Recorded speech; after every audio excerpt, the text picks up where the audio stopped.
Hello everyone. So here is the mind map of chapter 1. So let's recap with its help.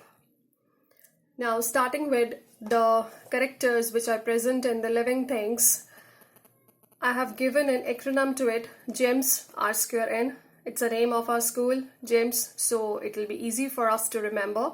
Growth, excretion, movement, sensitivity, respiration, reproduction, and nutrition. Apart from this, there are some common features which are present in living cells. That is the outer layer, which is made up of cell membrane, a cytoplasm inside it, and DNA, which is made up of 4 bases: adenine, guanine, cytosine, and thymine. Now, the concept of classification that was first given by Carolus Linnaeus in 1735.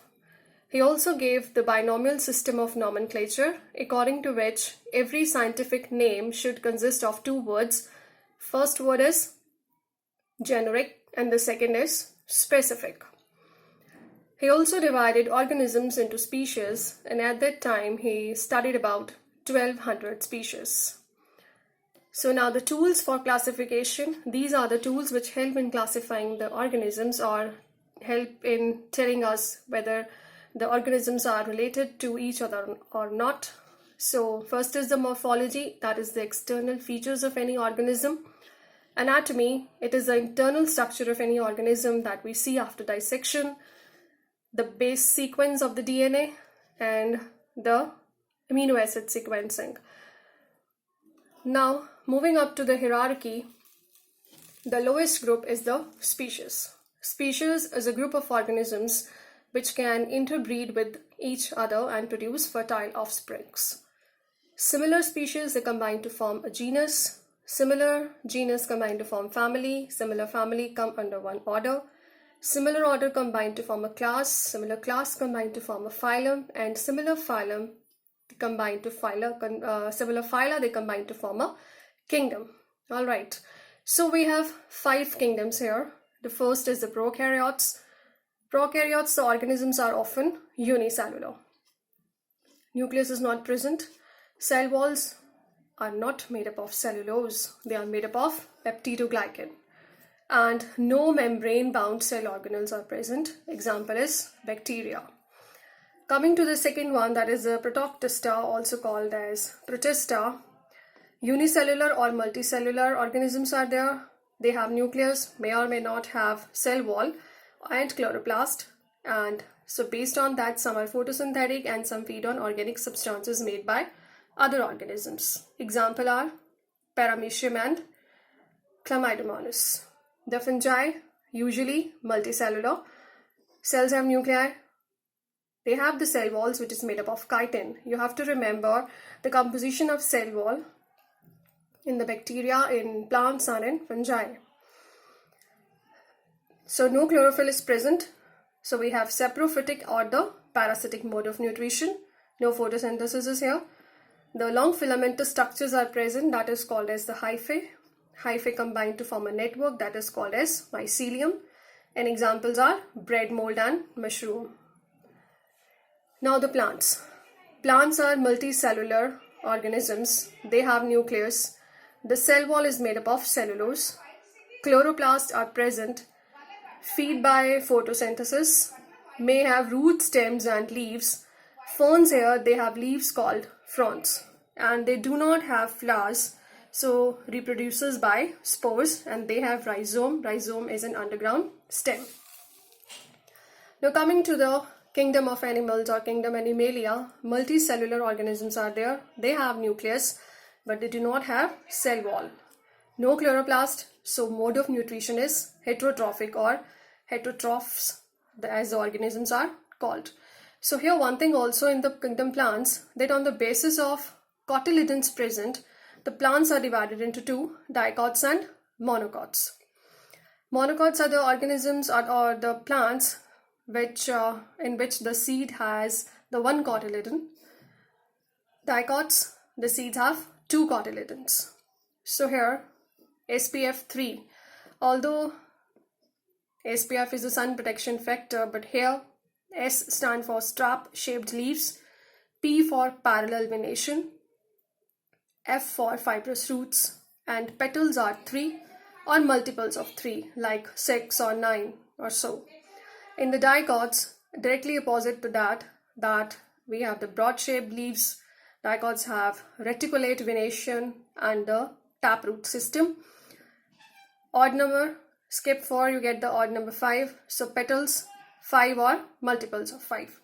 Now coming back to the animals again, we discussed the characteristics earlier. So now, kingdom Animalia, it has 4 phylum, which we are discussing here. Mollusks, annelids, nematodes, arthropods and vertebrates. I have written here like this. I'll tell you later on the reason behind it. So arthropods are the phylum with the jointed legs and the exoskeleton, which is made up of chitin or calcium salts. So here we have the 4 classes. Arachnids, like they have 4 pairs of jointed legs. Book lungs are there for respiration. Example is spider. Insects, 3 pairs of jointed legs, trachea for breathing, body divided into 3 parts, head, thorax and abdomen. 2 pairs of wings, one or maybe vestigial. Vestigial means the organs which were functional in the past but they are functionless presently. Crustaceans, more than 4 pairs of jointed legs, breathe through gills. Example is edible crab. Myriapods, many segments and each segment has jointed legs. Example is millipedes and centipedes. So here I told you that in the kingdom Animalia I have written the 5 phylum like this: mollusks, annelids, nematodes, arthropods and vertebrates. Now if you look at the first alphabet of the names of these phylum, you can see that Manav, they form an acronym that is called as a short form that is called as a Manav. So it is easy to remember. That is the only reason I have written it like this. M stands for mollusks, A stands for annelids, N stands for nematodes, A stands for arthropods and B stands for vertebrates.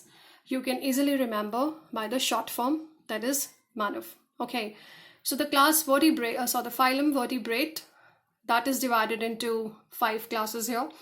Again, I have written it like this: B farm, just to remember the names.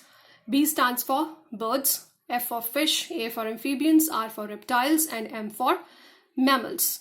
Birds are having feathers, they have beak, they are endothermic. Means their body temperature does not change according to the surroundings. They can maintain their body temperature. Here the forelimbs have become wings. They lay eggs with waterproof shells and 4-chambered heart, just like mammals. Fish, scaly skin, gills, fins, they live in water. Amphibians, moist, scaleless skin, larva, that is called as tadpole, it lives in water. Adult lives on land. The larva has gills, adult has lungs. So here, one thing to remember, that the larva of the frog that is called tadpole, it respires through gills. And the adult frog, it has lungs for respiration. Now the amphibians, they need water to breed. They need water to breed. The sperms are discharged in the water and the eggs are laid in the water, and the fertilization obviously takes place in water only. Reptiles, scaly skin is there, eggs have waterproof shells. Mammals, hair, placenta, that is a tissue with which the fetus is attached, or it gets nutrients and everything from the mother. Young feed on milk from mammary glands. Endothermic like birds, 4-chambered heart, and 4 types of teeth: incisors, canines, premolars and molars. And diaphragm, it is a part of the respiratory system. So that was all with the classification. And here 2 things to remember: that magnification, that suppose we draw a diagram, we magnify it, or we say make it very large, but actually the size of organism is not that so. So to calculate the size of the real object, we have a formula: magnification is equal to size of drawing upon size of real object. It tells us how much we have magnified our drawing or picture, is to what extent it is magnified. Last is keys. Keys are useful for identifying an organism. Now, suppose we get an organism and we do not know to which group it belongs to.